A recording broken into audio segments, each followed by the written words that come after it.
I have the great pleasure of hosting Dr. Stephen Wolfram, who is the CEO and founder of Wolfram Research.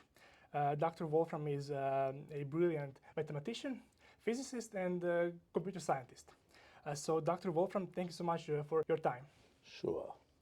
Okay, so I would like to start with a fun fact. You actually published your first paper at the age of 15. So what motivated you to start working on computational models and physics at such early age? Well, so it's a slightly long story, as these things usually are. So I grew up in England in that was the 1960s, early 1970s, and at that time, kind of the future was space, and so I followed every deep spacecraft and knew all about it and so on. And I at first was interested in kind of spacecraft and how you design them and so on, and that got me by the age of about 10 or 11 interested in physics. And so then I started studying physics and discovered this fact that you could just read books and learn things, and so I did that about physics, and by the time I was 12 or so I had gotten through the sort of at least basic college textbooks about physics and such like. I've never been a big believer in kind of read textbooks in the way that people normally read them, where you're sort of reading, doing exercises, things. I never really looked at the exercises. I usually was, oh, there's a question that arises from this book. Let me think about that, with no idea whether the question was something that people had never figured out or whether it was something that the answer would be in the back of the book. I see. But then in, well, there was a sort of a side piece of this, which was getting interested in statistical mechanics and in the second law of thermodynamics. That was a thing that was sort of a consequence of a particular book from 1972 when I was 12 years old. But that was, and that led me into my first efforts to use computers to simulate things. But then the thing that happened was 1974 was a big year for particle physics. There were a bunch of things discovered about, well, the J psi particle was discovered. There was sort of a anomaly in the rate of electron-positron annihilation as a function of energy that was discovered. And so I got really interested in these things, and I really studied them in lots of detail. And so I thought, you know, this is a thing that is out there in physics, and all sorts of people have all kinds of models for it. And so I would try and figure out my model for it, which I did. And that was my very first paper, which I never ended up publishing, was, I guess when I was 14 or so, was about sort of these things that one saw in electron-positron annihilation and the origin of those, and that sort of thing. And it was I wasn't in, actually I looked at it recently. It's not a badly written paper. It's in the end not correct, but it's in the sense that it's proposing a model that isn't the way the world happens to work. I see. But it's not badly written. And then after that I sort of followed up on that with a paper. My first paper was about the possibility that electrons might not be point particles. And you know, in the usual theory of physics, modern quantum field theory, quantum electrodynamics, all these kinds of things, the assumption that's made, because one doesn't know how to do anything different, is that electrons are zero-size geometrical point particles. I see. Because doing anything different is sort of beyond the capability of quantum field theory. I mean, there's things with string theory which are a different sort of basis for how one thinks about particles, but fundamentally they're point things with no substructure. I see. And so my kind of concept at the time was, well, what if the electron does have substructure, maybe substructure at a scale which one can start to observe at accelerators of 1974 or so. So that would give it an effective radius of about 10 to the minus 18 meters. Right. So it doesn't have a radius of 10 to the minus 18 meters. We know its radius, if it has one, is less than 10 to the minus 20 meters. But as kind of an ultimate irony of these things is that at that time, it's actually I think it's the only time when I ever came up with sort of a model for how the world would work that turns out not to be the way the world works. I see. So ever since the age of 15, I've been batting much better on figuring out models for how the world actually works. But the sort of the ultimate irony is that in our current models of physics developed in the last 5 years or so, again, electrons have internal structure, but their size, whereas I guessed it might be 10 to the minus 18 meters back in 1974, now my best guess is maybe that it's 10 to the minus 81 meters. I see. So it's kind of like the exponent got flipped around. Right. So that time it was interesting because in earlier years, many kinds of domains seem much more closed than they do today. Right. That is, today anybody can put up a web page, anybody can do this and that and the other. Every time a field gets big, it gets institutionalized and sort of the distribution channels shut down. But in those days, it was, you want to publish a paper in some journal, you just put it in the mail and send it in. Right. And you're a kid, you're not a kid, it doesn't really make much difference. I see. And yes, and you're currently working on many big projects like Wolfram Alpha, Wolfram Language, and your newest project, Wolfram Physics. So can you? That's not the newest project. That's not, it started 5 years old. 5 years ago. Yeah. And unfortunately, for the story of my life, so to speak, as I build more sort of capabilities, there are just more and more things that I can see to do, and it's actually very, it's quite straight. It's very satisfying in a way, but it's also very extreme in the sense that I've now sort of opened up many different frontiers, which are really exciting to explore. But there are a lot of them, and it takes, it's a very intense thing at this moment. So the physics project kind of opened a whole new kind of type of formalism for thinking about things. And so, for example, right now, one of the things I'm particularly thinking about is biology. It also has a bunch of implications for foundations of chemistry, and I think for foundations of economics. And it's sort of an interesting thing because in the end, there are foundations here of physics, and that because physics is a very well-developed field, anytime you can have the same foundations between physics and something else, you get to import the things that are known in physics into these other fields, and that gets to be very fertile. But it's something where not only is that going on, but also on the technology side, a lot of things that we built with Wolfram Language over the years have sort of converged with the things that are exactly what you need for kind of the modern AI time. And so there's just a whole lot of things going on along those lines. It's kind of, in a way, it's satisfying that a bunch of things that I've kind of been working on for probably 45 years now, 50 years, close to, they're all kind of converging, but makes for intense times. I see. Can you share your process for tackling big new projects you are currently working on? Well, let's see. I mean, usually most projects, probably about half the projects I do, I've kind of been wondering about for years, often decades. I see. And I've been gradually accumulating knowledge about them. And sometimes I feel like there's something you can figure out, but I don't yet know what it is.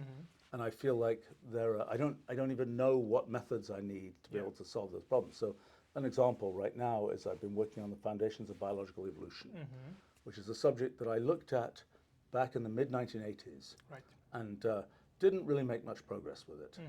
And then, in fact, the very thing that I had tried to do in the mid-1980s, I tried to do it again earlier this year, and it worked. Really? And so what the difference was that it had to do with, can you actually evolve certain kinds of simple computational systems? Can you do adaptive evolution in these things? I see.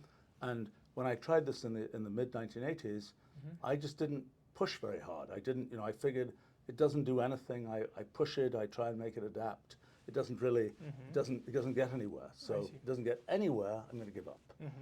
But then, in modern times, I know one new fact, which is that machine learning works. And the fact that kind of became clear in 2011, that if you take a machine learning system, you just bash it hard enough, things will work, even though you didn't expect it, and even though none of us expected that, I had thought back when I worked on like neural nets at the beginning of the 1980s, I kind of figured, let me look at a simple case. Simple case doesn't work, it's not going to work. I hadn't realized that the more complicated case is actually easier than the simpler case. And what happens, it's sort of the same thing with biological evolution and adaptive evolution. And so that was the thing that I had originally tried in the mid-1980s, finally worked in 2024, like 40 years later. That led to sort of that.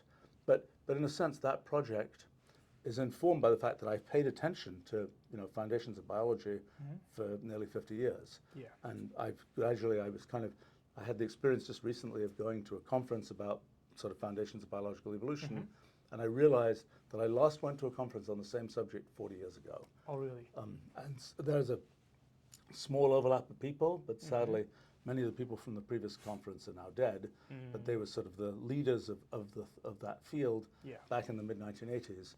And so for me, it's pretty common that I will, when I work in these areas, that I will have kind of gradually accumulated knowledge and sort of learnt what the general sort of way of thinking about things in that field are. Because one thing I find is that, different fields that one studies, they have different ways of thinking. I see. So, for example, for economics, which I'm hoping to study more seriously soon, I've been gradually accumulating knowledge about that for a long time.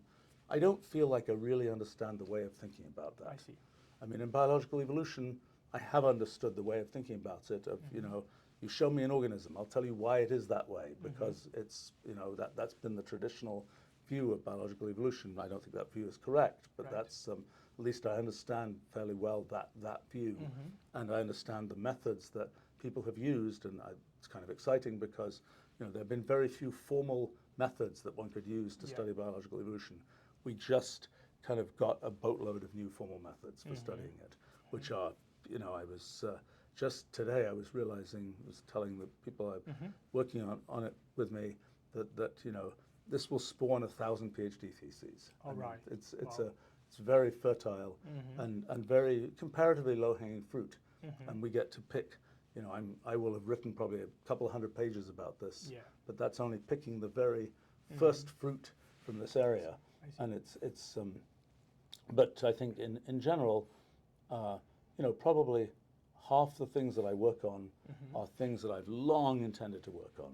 I see. And in fact, just recently, last few years, I've kind of had almost a policy of trying to close off things that I started a long time ago. So, for example, I just closed off work on the second law of thermodynamics. So I got interested in that when I was 12 years old, and I started it was my first serious computer simulation, was trying to simulate sort of behavior of idealized molecules bouncing around, going from apparently ordered states to apparently disordered states.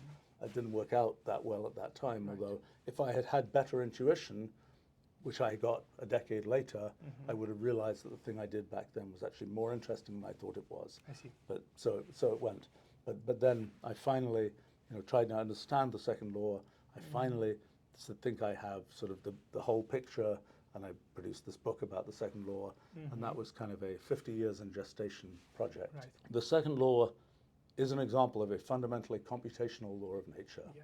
It's in a first approximation, what's happening is you have some ordered state of a system, and the underlying processes of that system essentially encrypt that initial state.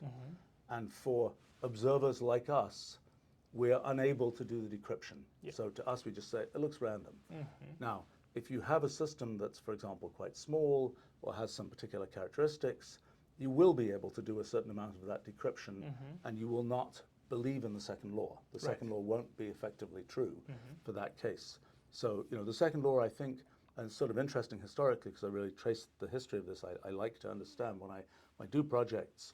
One of the things that I've learnt is if you're working on foundational projects, it's really useful to understand the history of how people got to the place where they now think things are, because you wonder, well, why did people think that space-time works the way it does? Why did people think that something about biological evolution was that particular way, or that the second law was something you could never establish from underlying mechanics or whatever else? Why did people think that? Or even in the case of the second law, why did people come to the point of view that, oh, we kind of more or less proved it, but we don't really know how we proved it, and just set it aside and so on. And when you trace through the history, you eventually do understand how people get to where they are right now. And it's usually, it's often what has happened is people did push some foundational question. They didn't manage to figure it out. Time X. X might be 1870, let's say. They didn't figure it out. After enough generations of kind of academics and scientists have gone over it, people are just saying, well, of course that can't be figured out. Yeah.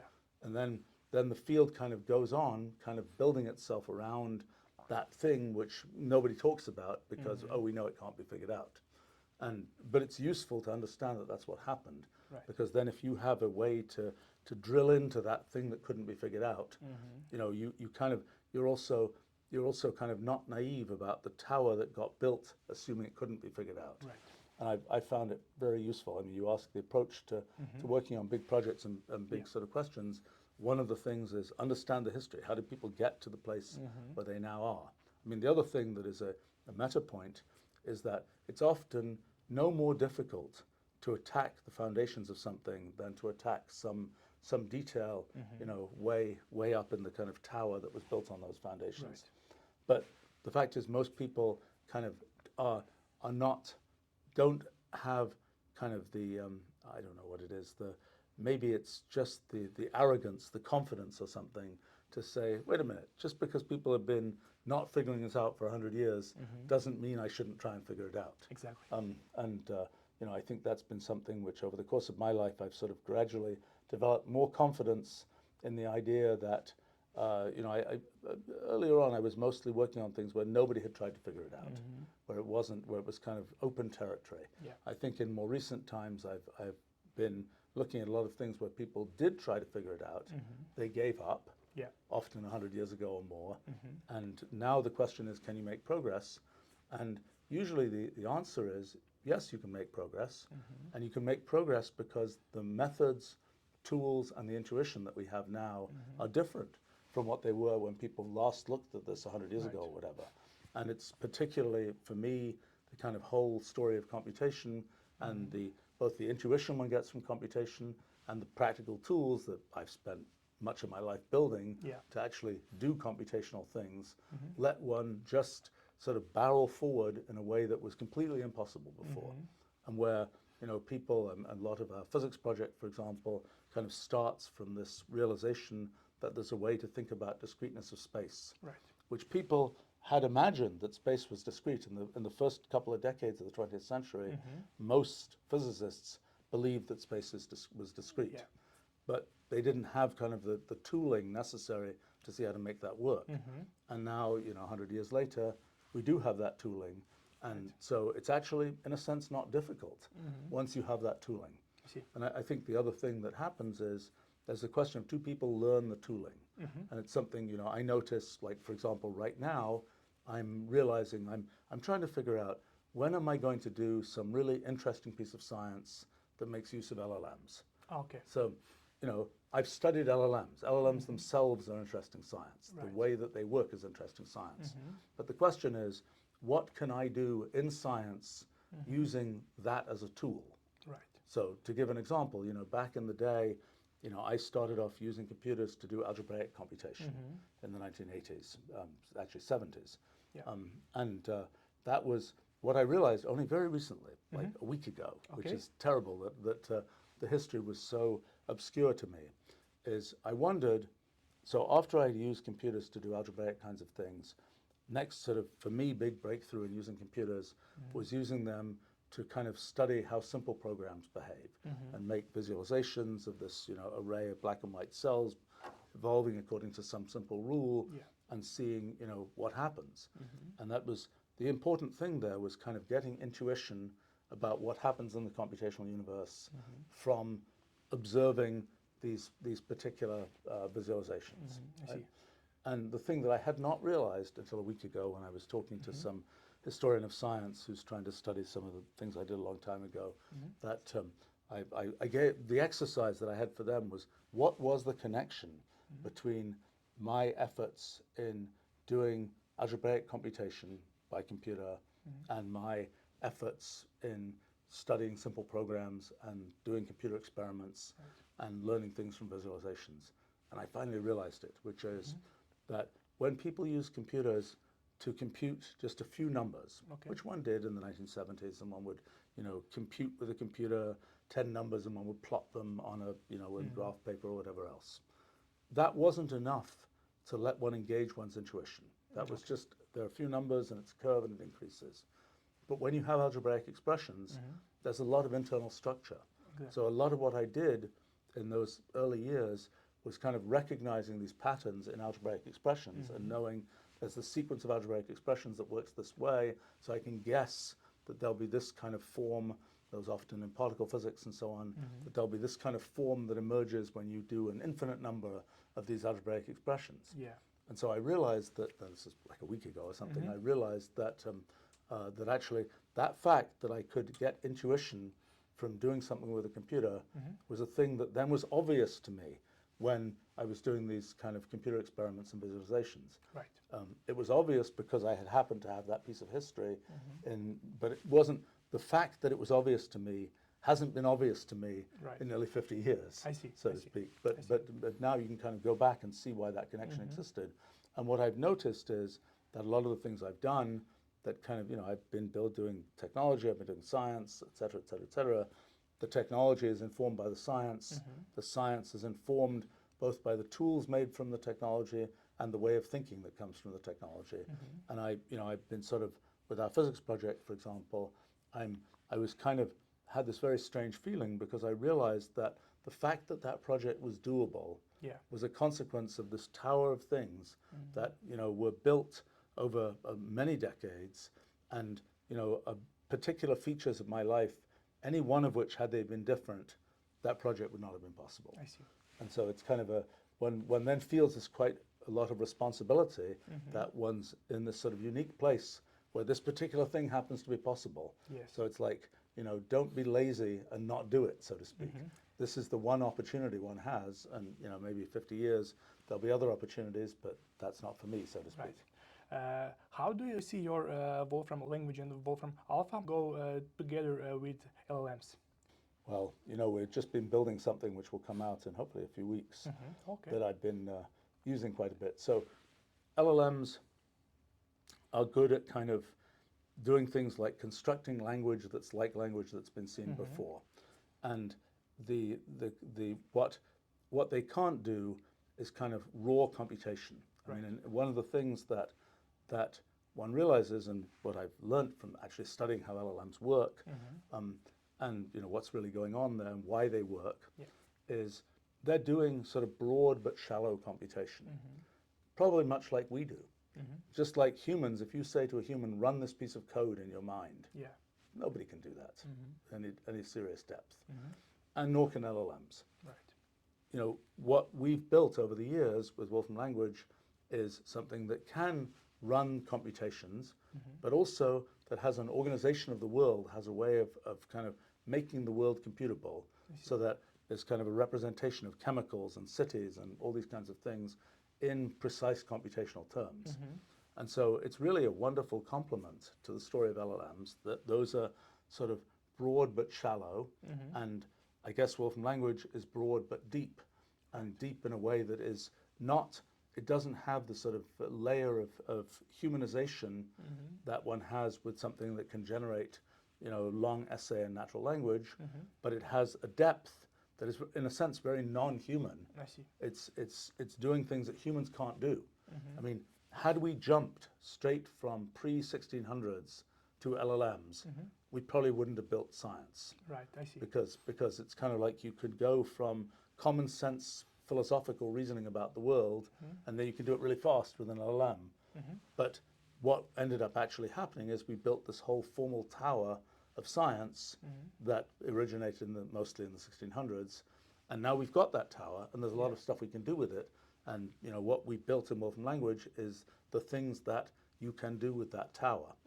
And what's interesting to me about that tower is so much of what happens is completely unexpected for us. It's not things where we can intuitively guess this is what's going to happen. We have to compute and see what happens. I see. And so the thing that, so that's kind of the way in which there's sort of a distinction between the LLMs, are kind of the linguistic user interface. What we have in Wolfram Language is this sort of formal tower of computational possibility.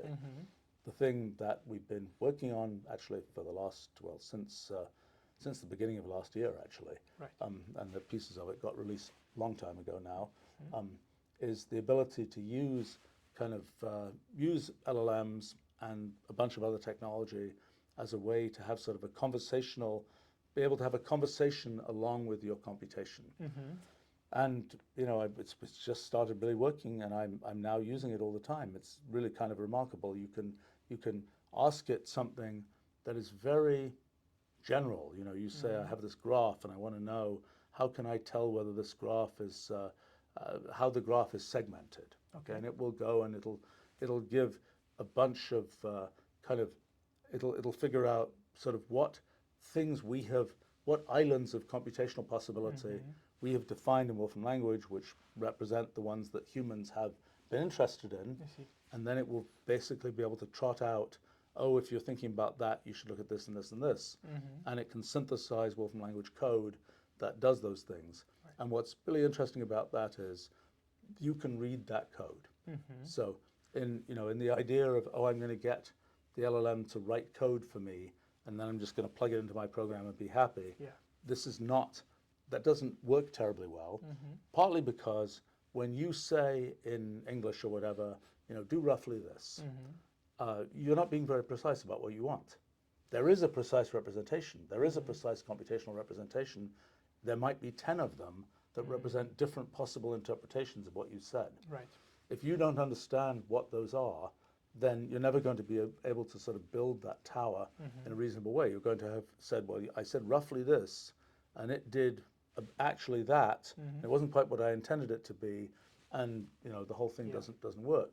The unique thing that is possible with Wolfram Language is, I've tried to build this kind of notation for computation in the language that you can read, that humans can read. I mean, most computer languages are intended for humans to write, computers to read.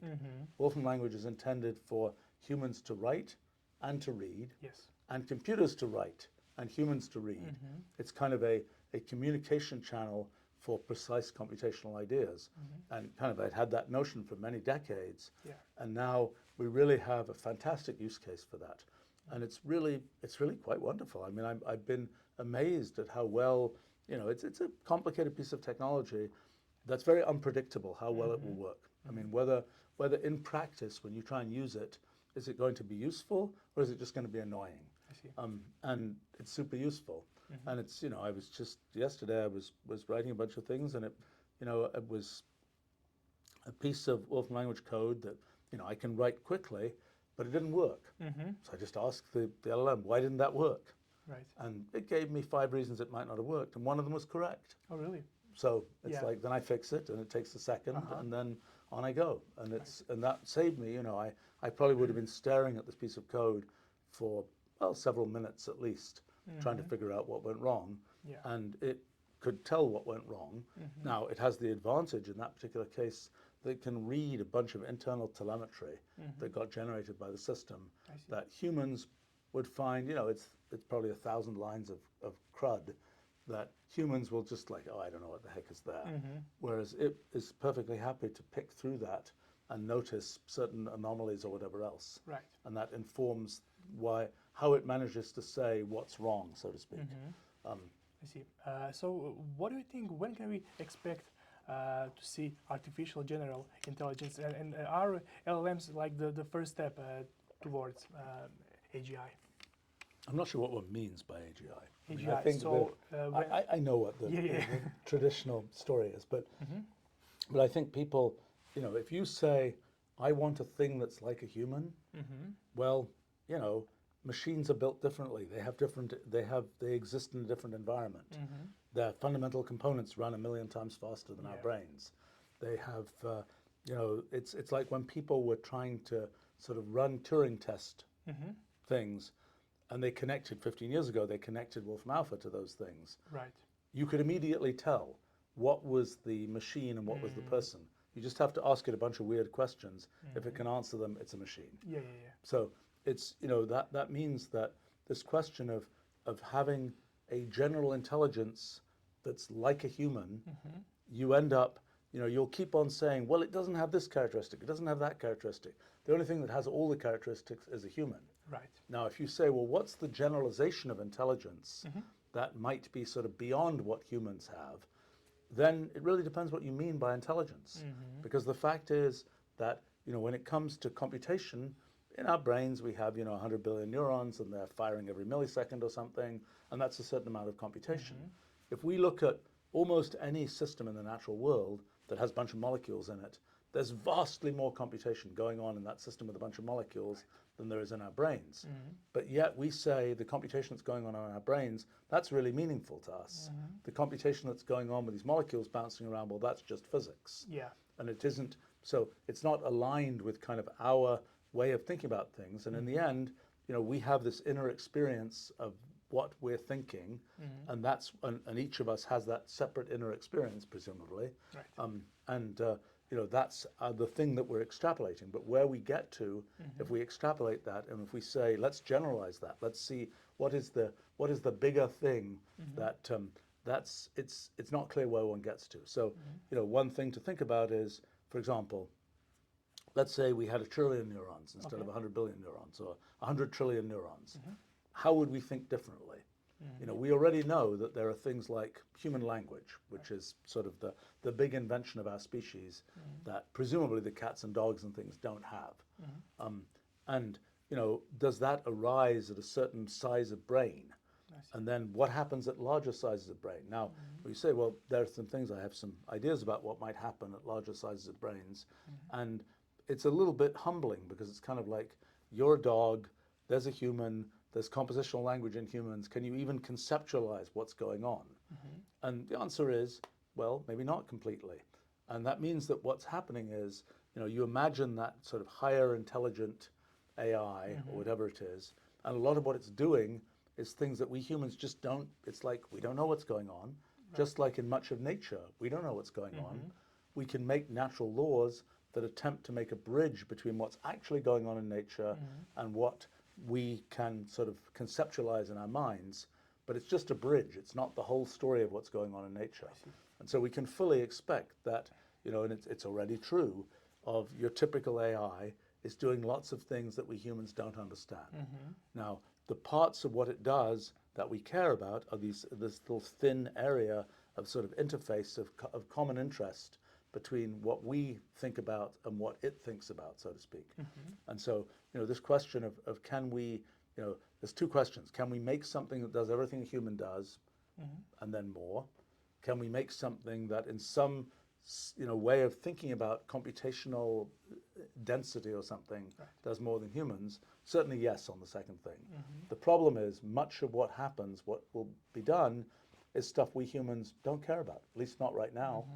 And, I looked at a couple year or so ago, no, less than a year probably, some kind of thing about generative AIs and just making images.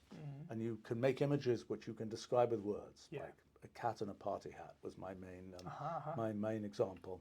And then the question is, away from the thing you can describe with words, the things you can describe with embedding vectors inside the machine learning system or whatever, there's a whole region. There's, the cat. Then there's another thing you can describe with the word, a dog. Right. But there's a lot of kind of interconcept space. There's a lot of images that are sort of in between cats and dogs, and for which we humans don't have words to describe them. We can look at them, we see what they are. Some of them look kind of cool. We don't really say, we don't have words to talk about them. So I kind of refer to that as kind of the interconcept space, so to speak. There's sort of concepts we have, and there's kind of interconcept space. Interconcept space is huge. I see.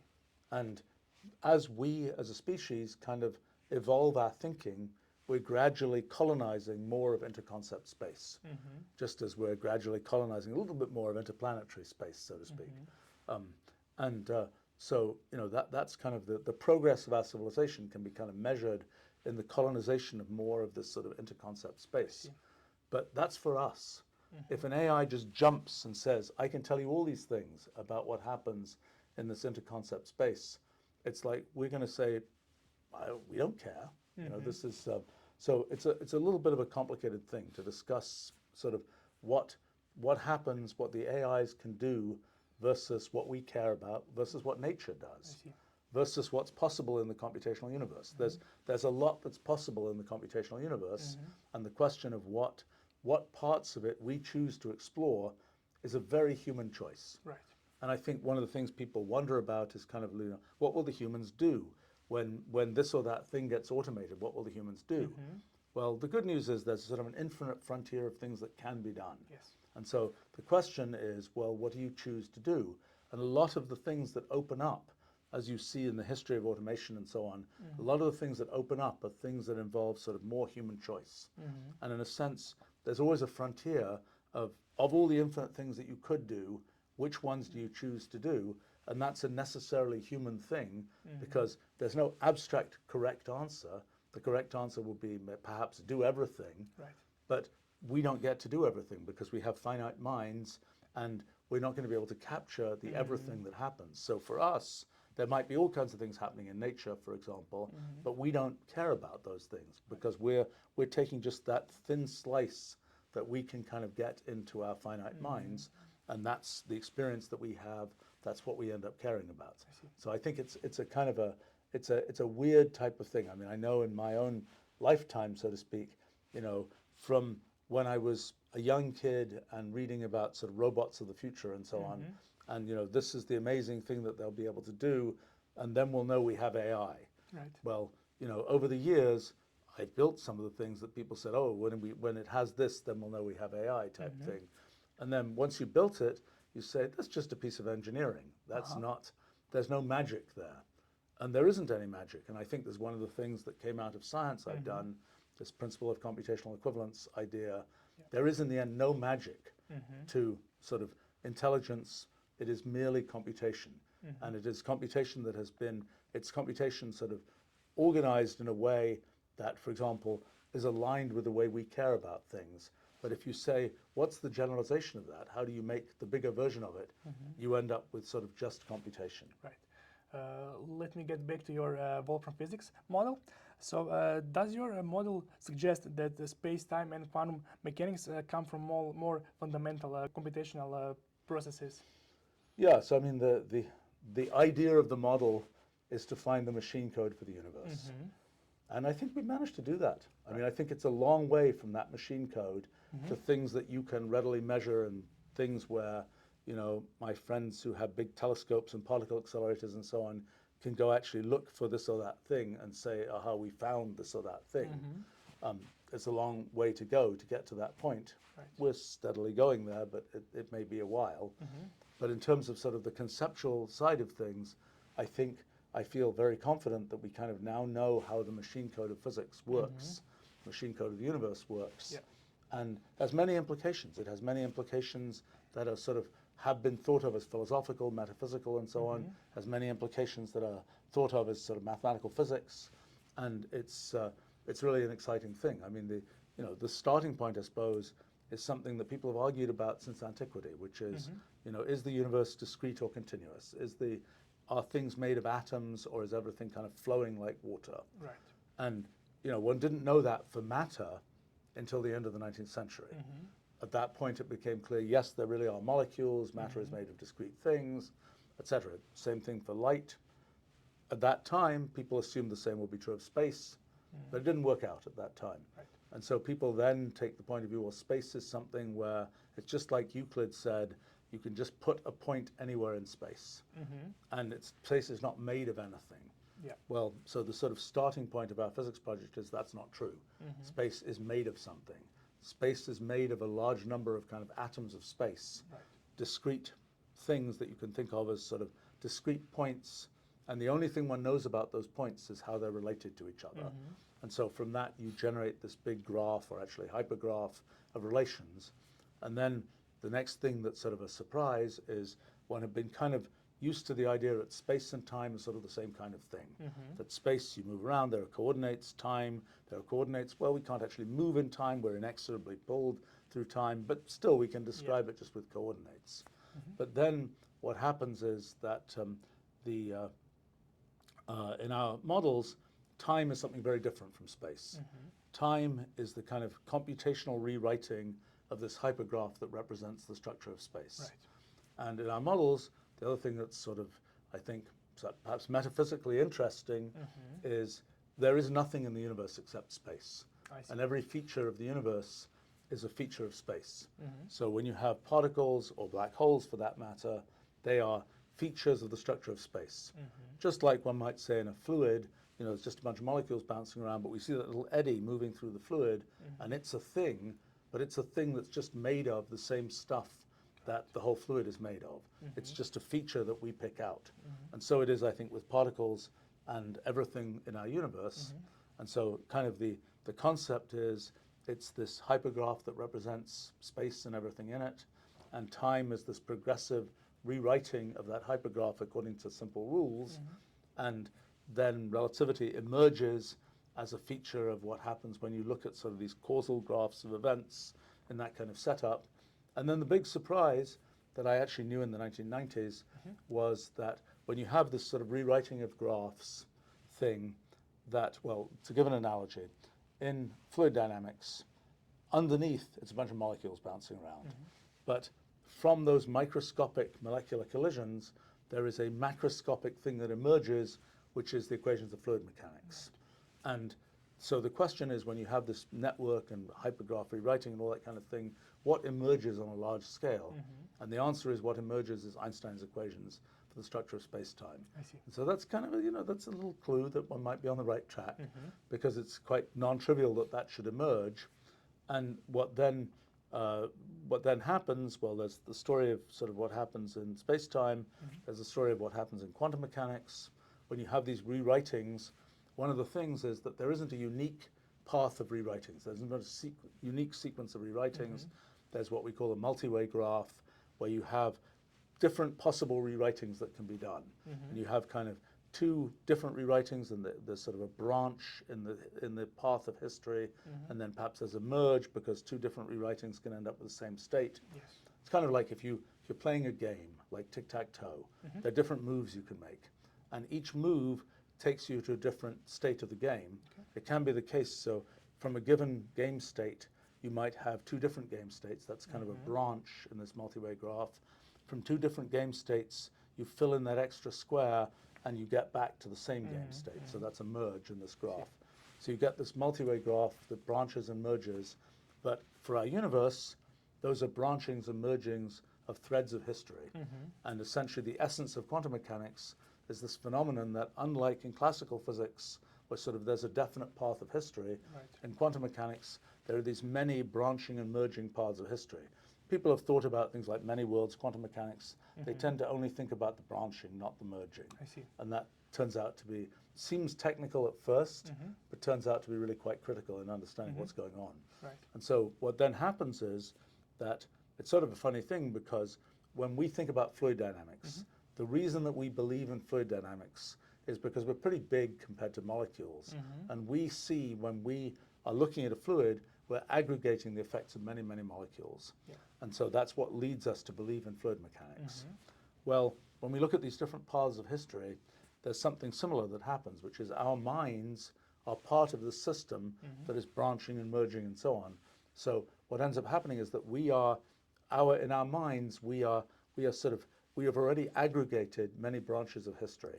So we're kind of seeing the question of, how does a branching mind perceive a branching universe?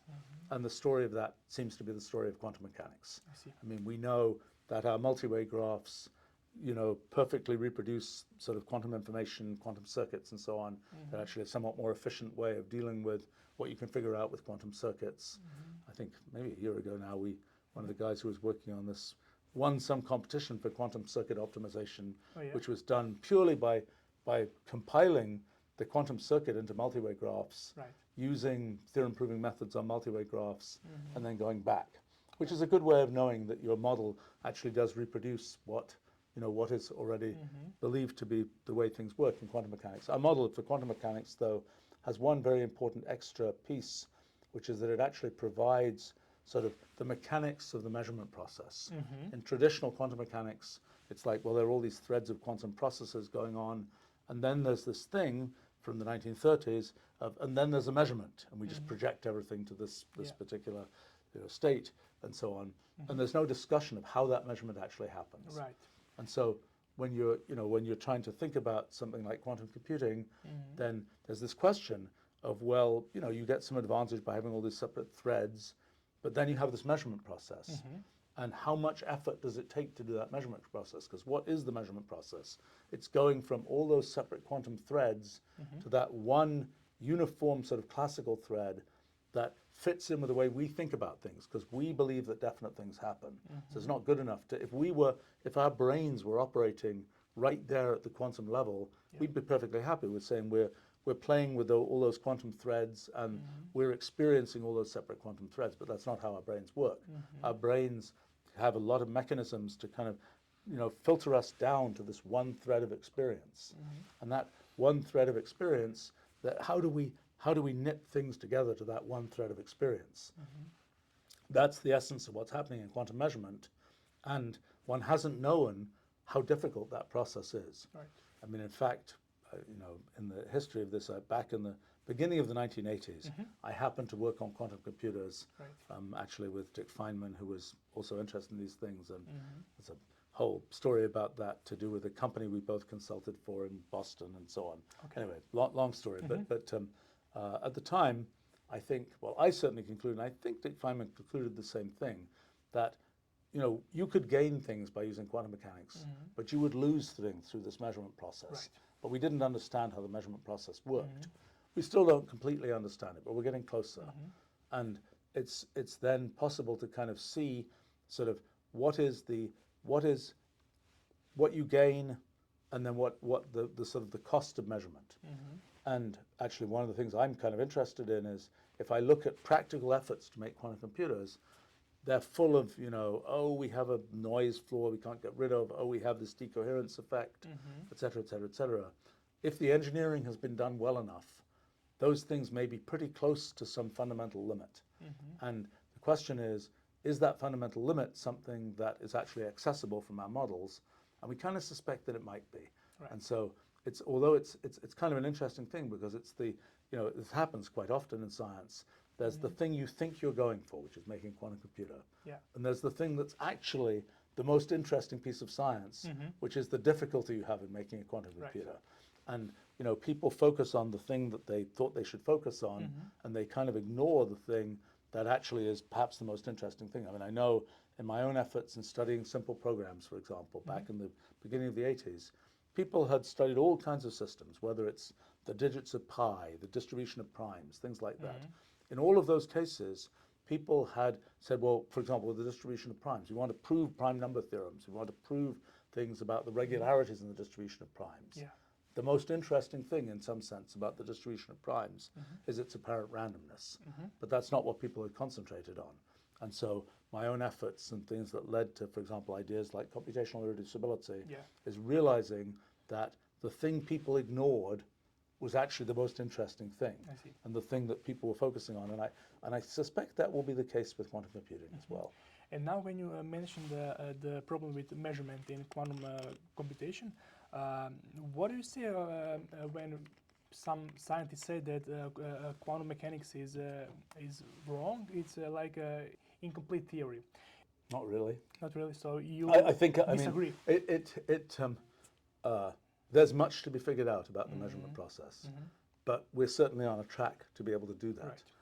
I think that the idea that there's something mysterious about consciousness that goes beyond the physics we know, I think a big piece of evidence against that is the success of LLMs. Okay. In other words, you say, well, there's something magic about humans that lets us have, human language and so on. Well, there isn't. I mean, we can get it in an artificial neural net. Yeah. Now, interestingly enough, things like sort of the objective collapse of the wave function and so on, actually, I think Roger Penrose talks about, amusingly enough, so for example, Roger Penrose's big life achievement has been the singularity theorems in general relativity, which say that there's sort of an inevitable formation of an event horizon and a singularity when there's sort of enough energy, momentum, and so on. Well, I'm pretty sure that there is a phenomenon of having something like a black hole, but not in physical space, in this thing we call branchial space, which is bizarrely analogous to what happens, and there are singularity theorems for that, although we don't know as clearly how they work out yet. But that's a place where, okay, so just to give sort of a bigger picture of black holes and things, in one feature of the simplest kind of black holes is there a place where time stops? Right. So, you know, things have been, the universe has been being updated. In classical general relativity, it's a little bit more difficult to see. You say these geodesic paths are always a finite length. In our models where everything is discrete, one simply says there's no rule that applies. So time has ended. Okay, so that's a place where, in a sense, everything has collapsed. We know the outcome. The outcome is there is an outcome, and it's that final state. Okay, so in quantum mechanics, the exact same thing can happen. In branchial space, one can end up with something where one knows, where one gets to a specific outcome. This is a very direct kind of collapse of, in a sense, it's a collapse in branchial space that is analogous to the collapse that happens with black holes. I don't think that's a very important effect. Right. I think that can happen. I think that happens. I don't completely know where that happens. I think it happens in black holes. I don't think it happens in brains. I don't think that's the main thing that's going on in brains.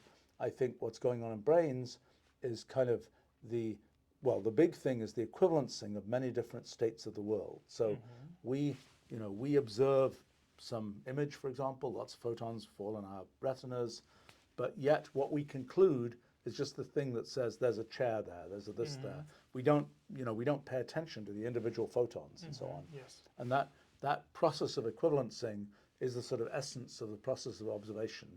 And I've tried to make a kind of theory of sort of a general theory of that process of equivalencing, and one can see it's sort of complementary to the process of computation. Computation generates new states of the world. Right. Observation conflates states of the world together to reduce the number of states that we have to sort of fit in our finite minds. And I think we're beginning to get to a reasonable theory of those kinds of things. Right. And I think it will be, it looks promising to have a sort of a quantitative predictive theory of the measurement process.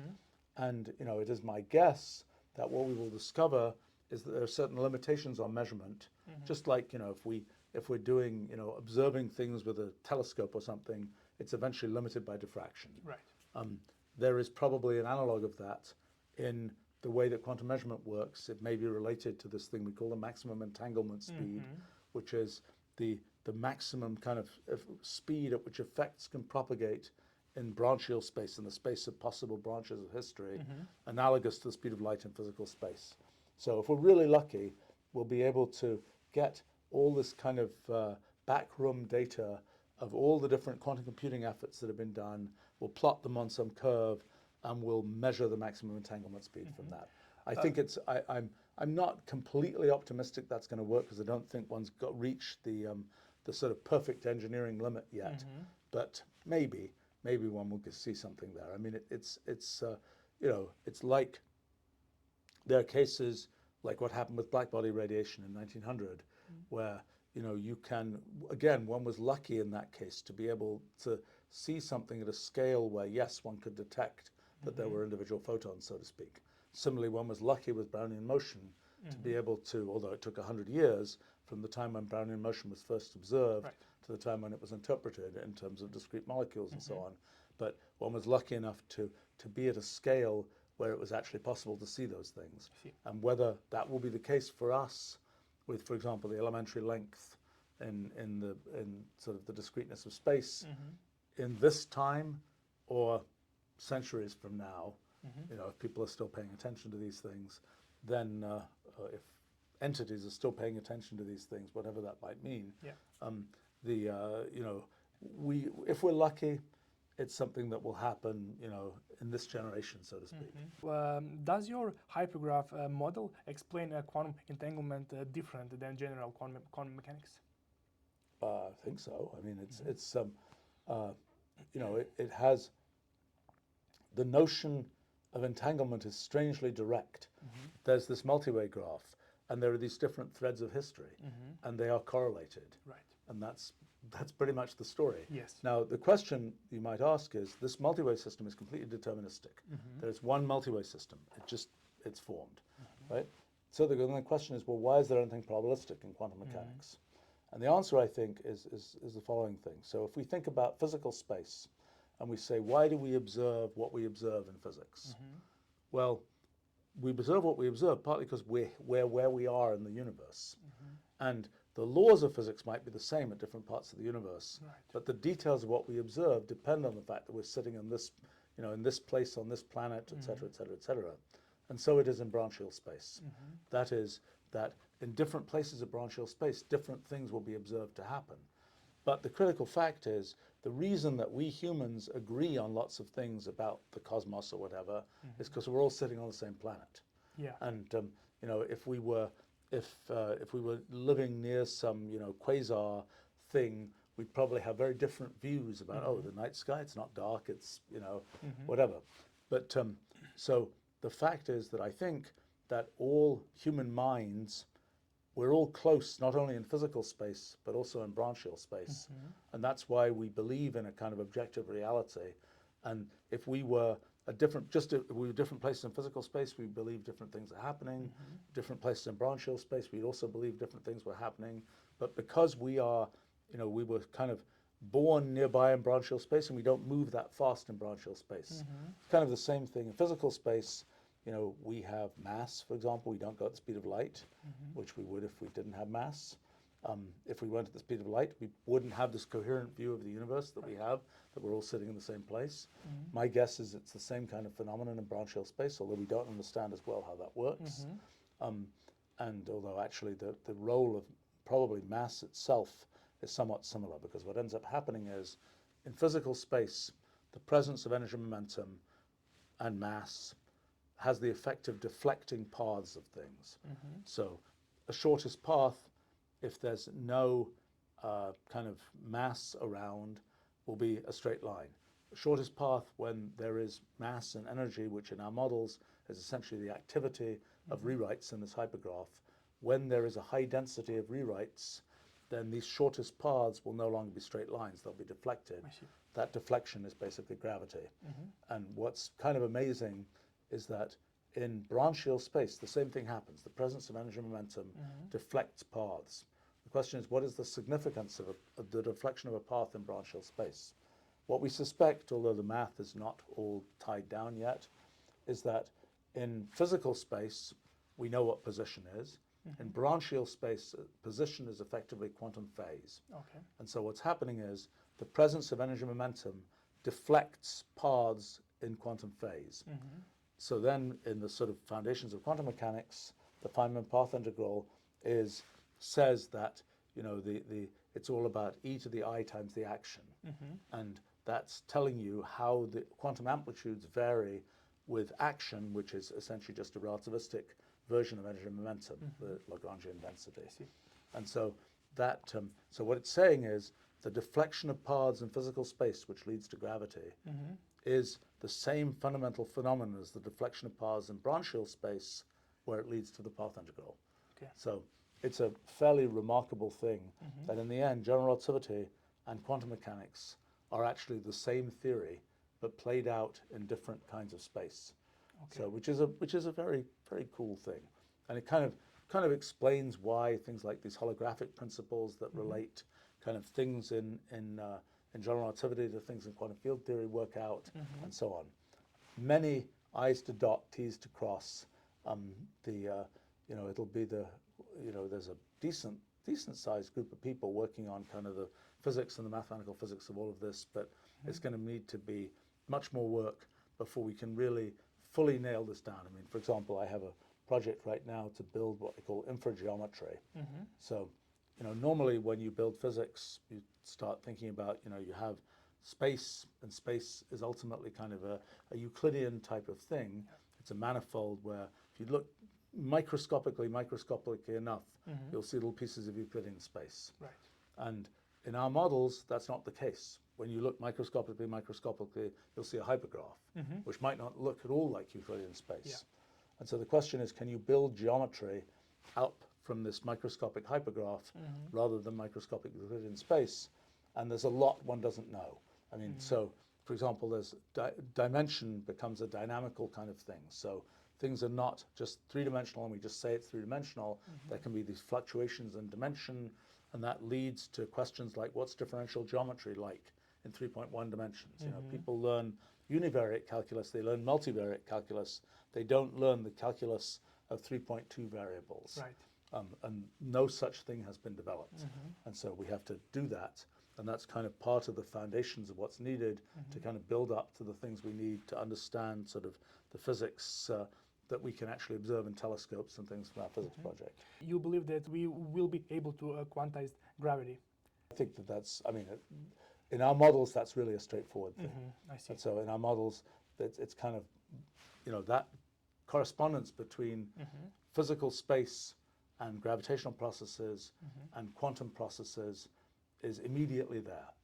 In fact, the structure of space is the result of kind of all of these microscopic processes, which we can think of as quantum-like processes.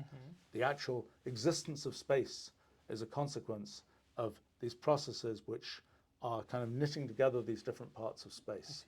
And so it's really one integrated thing. I mean, it's always been sort of mysterious why the universe, when it has all these quantum fluctuations that lead to a high density of energy, why the universe doesn't sort of curl itself up into a little ball, because the effect, the gravitational effect of that will be so large. The fact is that in our models, these two things sort of come from the same place. So that those quantum-like processes are making the space. So they don't separately curl up the space. They're making the space from the beginning. It's really very beautiful. I mean, it's very. I certainly didn't see this coming. I mean, it's, you know, I mentioned the sort of tower of things that are necessary to get to this point. You know, I used to do traditional particle physics and cosmology and so on back when that was really a very ripe field back in the 1970s. And, you know, it's, if you're going to build sort of a thing which is an attempt to kind of make sort of another paradigm for thinking about how physics works, it's pretty useful to know how one thought it worked before. Right. And so the fact that, you know, I happen to know that, and I happen to have spent many years kind of exploring this kind of computational universe of what one can think of as computational artificial physics, is, you know, that's why one gets to make these connections and kind of see a different paradigm for how to look at things. And what would you say are the pluses and minuses of other theories of everything, like string theory? Well, I think it looks like most of those theories are limits of our theory. So our theory is kind of a machine code. Those are various different kinds of things you can construct. So, you know, a fairly typical example is causal set theory, which is something where you just say there are events that happen in various places in space-time. People have never understood why the events should be distributed in a certain way. That theory has studied a lot what you get from a random distribution of events. In our models, where those events are is algorithmically generated. Many of the results that theory has got from looking at random distributions of events can now be used to understand more about our models. But we now provide a foundation that says, yes, it is, you can think about these distributions of events in space-time and sort of that kind of discreteness of events and so on. It makes sense. String theory, it's not completely clear how that's going to work, but I think string theory is going to turn out to be a particular special case and limit of our models. And roughly, okay, I can kind of say roughly how that will probably work. So in our models, we have this network, and what emerges from sort of in the aggregate from this network can be something that looks like continuous space. So it's like this network, and it's kind of all you have is the friend network of the atoms of space. But on a large scale, you can say, well, it's roughly that we have a something where sort of to get from this atom of space to that one, you go through this set of intermediate ones and so on, and we can see how sort of something like space gets built up that way. So that's how sort of space works. But then what happens is you can think of different atoms of space as being at different places in physical space, but actually they can also be at different places in some kind of internal space. So they're just like in gauge theories, one has this notion of an internal, one has the idea that it's kind of operating like a fiber bundle where there's a base space, and then each fiber has kind of this these elements of some gauge group where one's saying it's this place in physical space and it's this kind of coordinate in this internal space that represents something to do with electromagnetic potential or whatever else.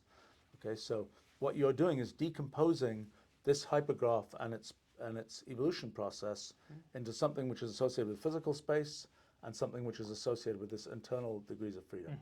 And so my guess is that there are certain cases where, as you look at that decomposition and as you look at how that decomposition works, there will be cases where when you have, for example, a certain, you can decompose things saying there's a certain number of dimensions of physical space, there's a certain group that's associated with those fibers, and that will end up being something that looks like string theory. I see.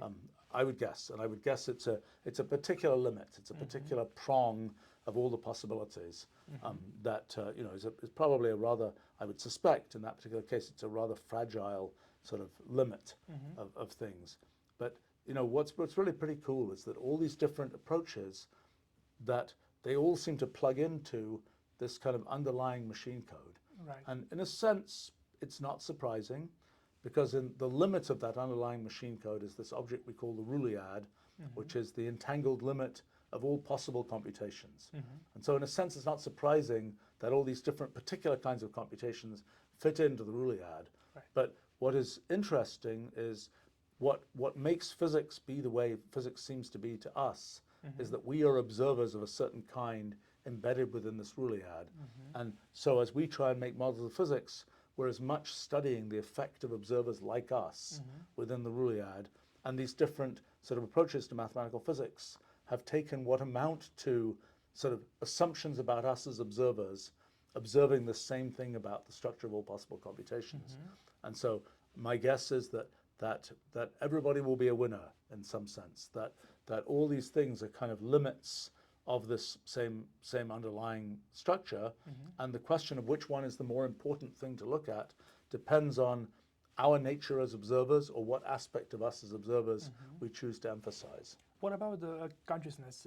Do you think we will be able to explain it? And also the concept of free will. So do you think quantum mechanics will help us explain consciousness? I think that consciousness is a little disappointing in some sense, because it's, you know, the universe does all this computation. Yeah. We have what we think of, there are aspects of, we have this thing that is the single thread of experience, that we have this internal experience of consciousness associated with that single thread of experience. All we know about is our own single thread of experience. Everything else is extrapolation. And it's, I think, the fact that we have these characteristics as observers is something that happens to be that way. You know, the weather doesn't happen to have the same characteristics as an observer. This sort of concentration onto the single thread of experience. And I think that's sort of the essence of our kind of conscious experience. Now, there are aspects of consciousness like the ability to reflect on ourselves, which, as soon as you know about universal computation, doesn't seem as spectacular as it might have done otherwise. Because it's kind of a computer can perfectly well emulate itself. And that's not really that mysterious. Now, I think that quantum mechanics is irrelevant to consciousness, simply outright irrelevant. I think that that's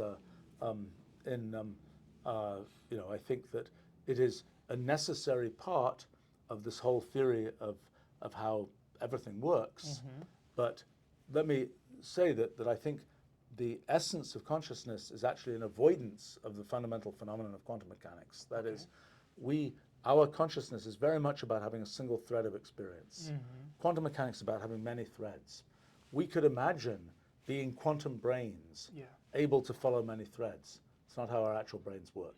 In fact, were you to kind of go multi-way in what you're thinking in your brain, you would kind of think of yourself as sort of going crazy, because it's not, you know, you wouldn't have a consistent view of what reality is. And so that's, you know, that's important to us built the way we are built. It's not necessarily important to an AI that could have many threads of experience going on at the same time. We'll look at it and we'll say, I don't know what's going on here. Now, you know, we have an interesting analogy here is in human society, we also have many threads of experience going on at the same time. Yet again, we have a certain amount of sort of collective will of society to go in certain directions. And that's an interesting case where we get to feel from the inside. We get to be, you know, if you were to imagine what it's like to be an individual neuron, where all these neurons are like, I'm doing my thing, but somehow there's this collective direction that emerges. So it is with society, but where we individually feel those different pieces. So I think the now in terms of let's see, you'd asked free will. Yeah. Free will. Well, so I think free will is something that in my kind of computational view of things is really not a very surprising thing. So here's you can set up the rules for some system, computational rules. You might imagine once you have the rules for the system, you know everything about the system. You'd be able to immediately say, after 1 trillion steps, the system's going to do this. But it doesn't work that way. That has been the conceit of exact science for the last 300 years or so, is that, you know, in the end, you'll just be able to write down a formula for how things work and just jump ahead and say what happens. But in fact, what I found is that it's pretty ubiquitous to have this phenomenon I call computational irreducibility. It's not an unexpected phenomenon. It's something which is kind of a tightening of things like Gödel's theorem, universal computation, and so on. But it's saying basically that the only way you can know what happens in one of these systems is to follow each computational step and just see what those steps, where those steps lead. So when it comes to free will, it's a question of, do we know what's going to happen? Do we know, you know, do we know what we're going to think soon? Well, if we do, then we're computationally reducible. But if we're computationally irreducible, we can't know what we will think until we've thought it, so to speak. And so that means that we are, in a sense, we feel like we're just thinking as we think, and there's nothing sort of, you know, determining that. Now, from the outside, in some sense, everything is determined. But as we exist as finite minds inside, we are sort of walking down this computationally irreducible path, and we don't know what's going to happen until it's happened, so to speak. And I think the, you know, this phenomenon of computational irreducibility is a very important phenomenon. It has, I mean, I originally discovered it 40 years ago, and it's I've gradually understood it's more and more of its importance. I mean, it's part of what makes the passage of time meaningful. If it wasn't for computational irreducibility, you'd just be able to say, I lead my life, but I know the answer, it's going to be 42 or whatever. There's nothing achieved by leading one's life type thing. The fact that the passage of time is meaningful is a consequence of the fact you have to follow those computational steps to be able to see what's going to happen. So that's one example. I mean, another thing is when it comes to AIs, there's this question of sort of, will the AI do things which we can predict? Will it do only the things we want it to do and not the things we don't want it to do? Well, if you have computational irreducibility, then there will always be the possibility of surprise. If you say there isn't computational irreducibility, we insist that our AIs are predictable, then in a sense the AIs won't do as much as they could do because we can just predict what they will do. There's no point in them doing what they do. We can just predict what they will do. So free will is something, you know, there's a question, do we give free will to the AIs? This is, you know, do we allow AIs to be computationally irreducible? If we do, there will be surprises. Just as there are from nature and just as there are from humans, so to speak. If we don't, then we're saying that in some sense the AIs are fundamentally predictable and then they're not doing what they are computationally potentially able to do. So it's a kind of a, I think it's sort of a societal divide. Do we want certainty or do we want sort of, do we want things to be as good as they can be, so to speak? And do you think people should be scared of AI and what AI brings in the future? Well, I think it's always the case that technology changes the structure of, the arrival of technology changes what's possible for humans and sort of the structure of what we humans can do. I think that in terms of, you know, will the AIs just eat us all? I don't think so. I think that what will happen, I mean, what we already see is that you're using a GPS or something. You might have had all kinds of decisions about where to go, but you don't bother. Just let the GPS do it. Right. You have an auto-suggest system on your computer that says, maybe you want to see this movie, you want to do this. You just follow what the machine says. What I have noticed, and it's a bit shocking with LLMs, is an increasing tendency for people to just say, I'm just going to ask the LLM, and I'm just going to do what the LLM says. And so what is that doing? That's reverting things to some kind of mean, because that's kind of, the LLM, yeah, it has some randomness, it will generate some unexpected things. If we allow it computational irreducibility, it will generate even more unexpected things. But it's, I think that the takeover by the AIs is not because the AIs eat us all, or have a Go Terminator style or whatever. It's because we're lazy, and we just follow what the AIs say. And I think that's a that is a risk. I mean, it's a risk of kind of that sort of society is kind of pulled into this reversion to the mean. This kind of we as a species have a definite herd mentality, and this is kind of the assistance of the herding as provided by technology. That'll be a shame. I mean, it's I think that the thing that's funny about human progress, human history, is that at any given time in history, people do tend to think, many people think, whatever is going on is the thing that one should be doing. This is our purpose. Our purpose is to do this or that. Our purpose in modern times might be to, I don't know, maybe in some slightly similar situation, live long and prosper type thing, or it might be, get have the best position in society, or it might be learn the most, or it might be whatever else. People have this view that what is going on then is significant, and which is good, because otherwise I think we'd all be unhappy. But at other times, it's you do what you do for the greater glory of God type thing. That's become less common as a motivation in kind of secular Western segments of society. And so then you have to kind of generate other. We do what we do in order to save the earth. We do what we do in order to whatever else. Right. And so it's it is something where humans sort of generate these purposes for themselves and live within those purposes, and I think we all do that, and it's probably just for the better. But it's something where if you ask how will things evolve when sort of the landscape of the possibilities is different, it may very well be that to us today, the things people are doing in the future will seem like, oh my God, I can't believe they're just all playing video games forever. But in the time, it will potentially seem as meaningful as the things we do today, which to somebody from 1,000 years ago might seem quite meaningless. I see. So there's no absolute kind of anchoring of and it's a complicated story of kind of between sort of the digitalization of human experience and things like human immortality, biological or otherwise, and kind of how that all relates to kind of the way we view what's going on. And I think, again, from what we see today, many things that might happen in the future might seem bad. Many things that happened in the past seem bad. You're right.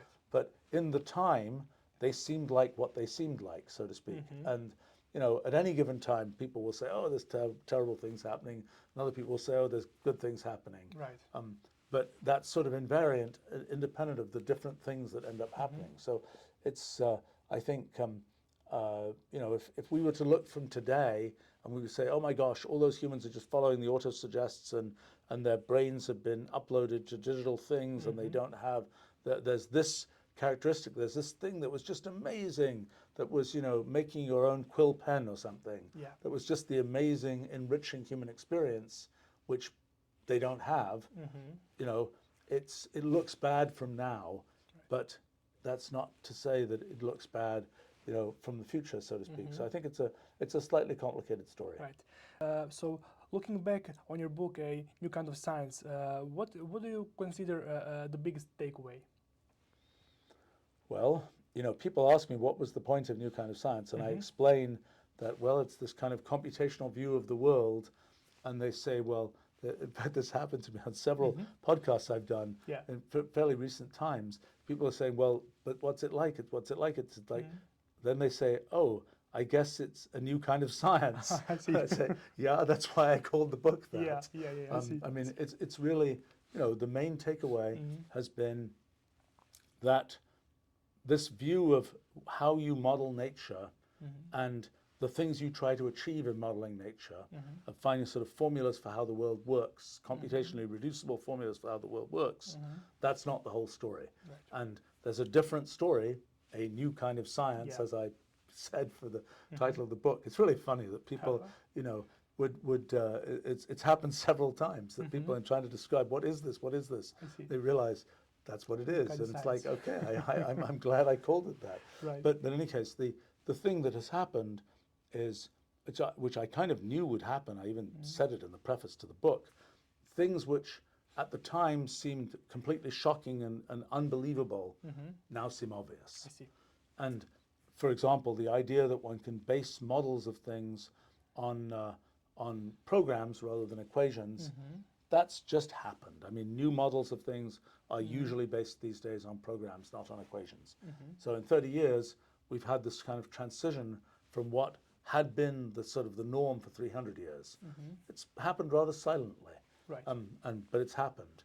And for example, concepts like computational irreducibility, which seemed kind of bizarre and shocking, there's a generation of scientists for whom it's obvious, and which is kind of, that's what progress looks like.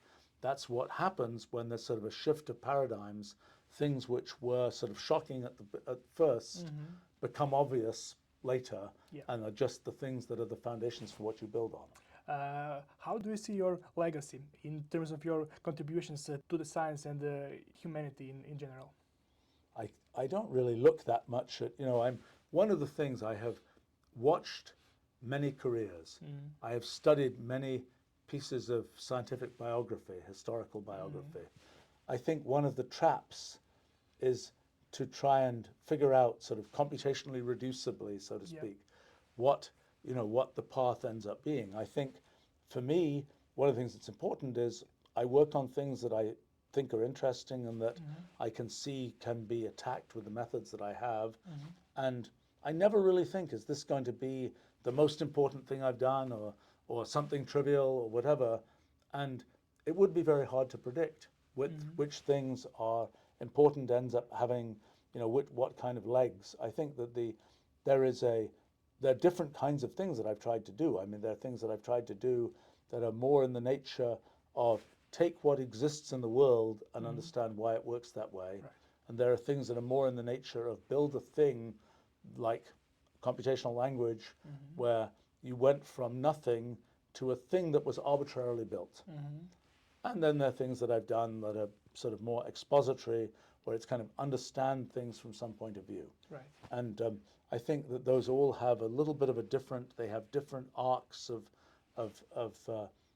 kind of, of sort of longevity and so on. I mean, ideas live long, but they are sort of, you don't necessarily know the origin of the idea. Okay. Things that are more in the nature of things that are built arbitrarily are things where sort of it's more obvious where the origin was because it is a thing that could have been many different ways. Right. So I think that it's it's interesting to try to, as somebody who's watched science and technology for half a century or more, it's kind of, I have always, I wonder what's going to happen with this or that thing. In many cases, I've kind of been able to guess, and turns out I was right. Right. In fact, I just found this thing I wrote in 1979. I just found it a few days ago about Feynman diagram evaluation, which is mostly a very practical thing. It was never published, actually, although I think it appeared somewhere. But it's been on the web for ages now. Yeah. But it's it's about very practical things about using computers to calculate Feynman diagrams of particle physics. But I'd completely forgotten that I'd done this. But it has 3 pages of kind of the philosophy of what's going on.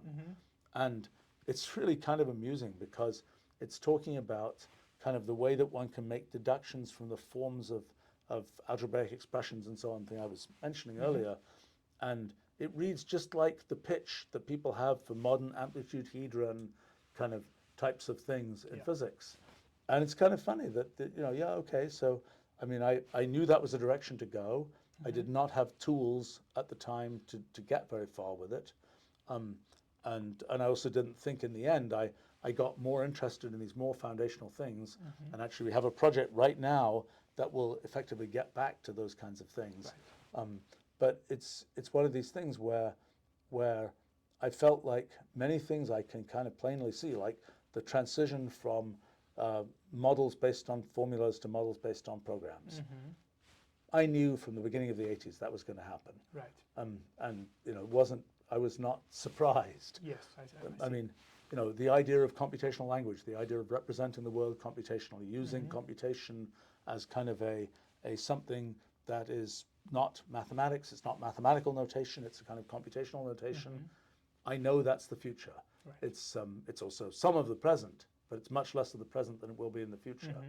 I mean, I know that things like computational irreducibility, there will be a moment when people realize that this is a big societal issue.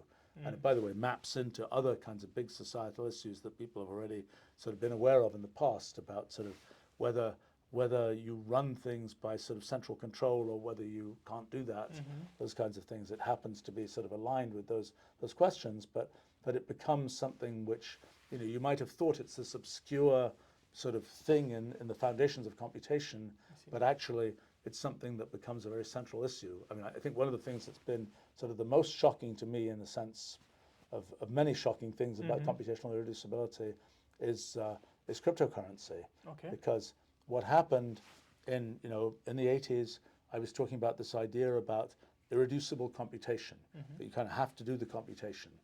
And then, well, let's just say that in the creation of Bitcoin, it's let's say that I think it's one can make a reasonable inference that kind of the idea of proof of work kind of came out of the things I'd written about computational irreducibility. Okay. So the concept that one could go from this theoretical piece of limitations on science and so on to something where you're burning, you know, the electrical output of a small country to grind computational irreducibility for the sake of establishing something that looks like economic value is something I would never have guessed. I see. So the fact that computational irreducibility is an important thing, that I can see, and it just gains more and more importance.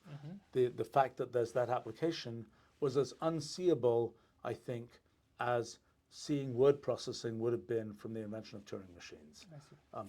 And there will be other things like that. But I think that the thing that is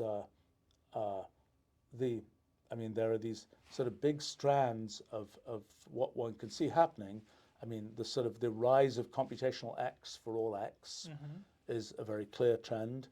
The fact that these foundational ways of thinking about things in terms of computation will become the useful foundations for all these different fields that one thinks about, that I think is also inexorable. I think that sometimes it's much easier to predict what will happen than when it will happen. You know, I have to say that I was, you know, there are surprises. You know, sort of the cryptocurrency idea was a surprise. Right. LLMs were a surprise, to me at least, I think to everybody. Yeah. And so, you know, it's and the question, another thing that I would say is that the core, one of the things that I've tried to do is to work on sort of foundational questions.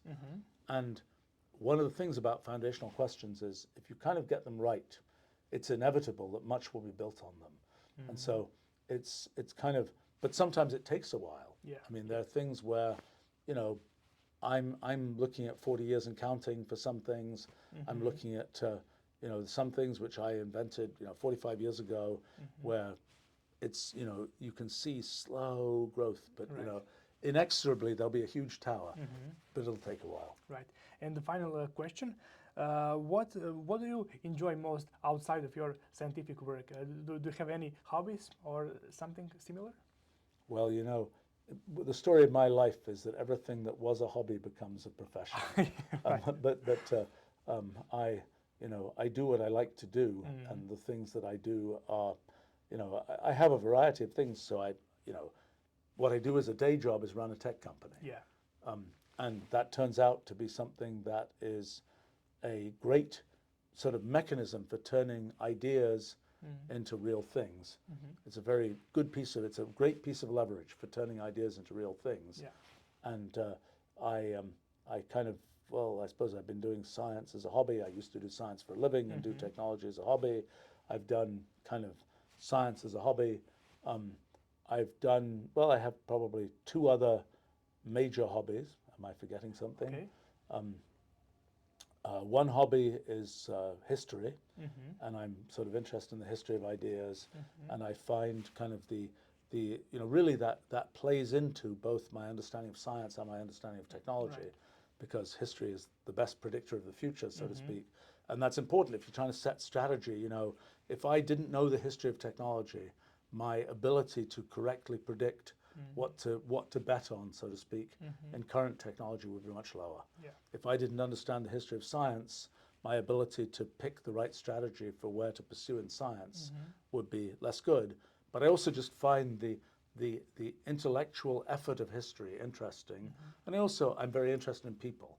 Yeah. People are one of my sort of meta hobbies, I suppose, and people in the present and people in the past. And I really like to understand, particularly when people have achieved very interesting things, I want to understand what was the path that led them to achieve those interesting things. And insofar as that sort of leads to my final hobby, which is kind of educational types of things, and kind of education is about people, and and I end up doing.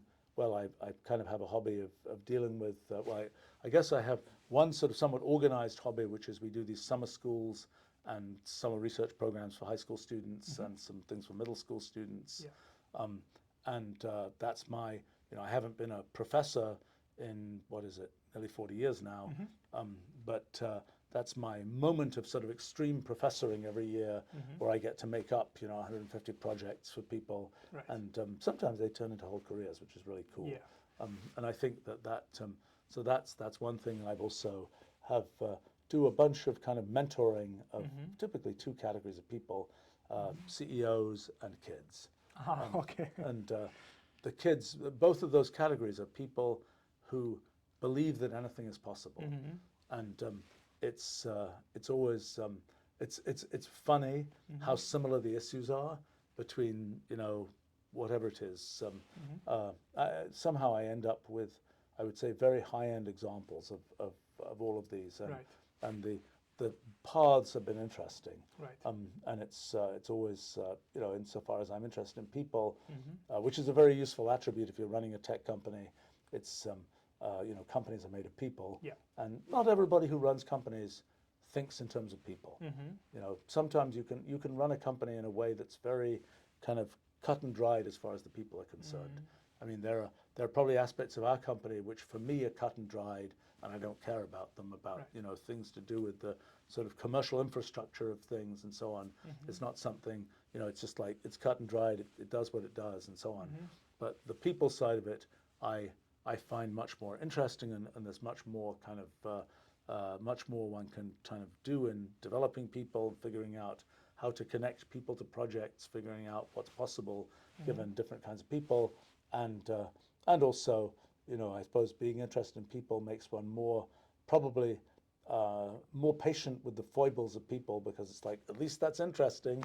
I never saw that particular crazy thing before, but at least it's interesting. It's part of the computational irreducible story of how people operate. Right. Dr. Wolfram, thank you so much for this interview. And for the end, I would just like to say that if anyone deserves the Nobel Prize, I think that's you. Who knows for what? You see, this is the problem with prizes. Prizes are for specific things. Once a field is specific enough that there's a prize for it, the really interesting things have already been done. I think the goal is to have fields where somebody eventually invents a prize, but they never think to give it to the person who originated the field, because that's too obvious. So to You're speak. right. You're right. It's the Yeah, towers that get you're built. right. But thank you. Thank you so much.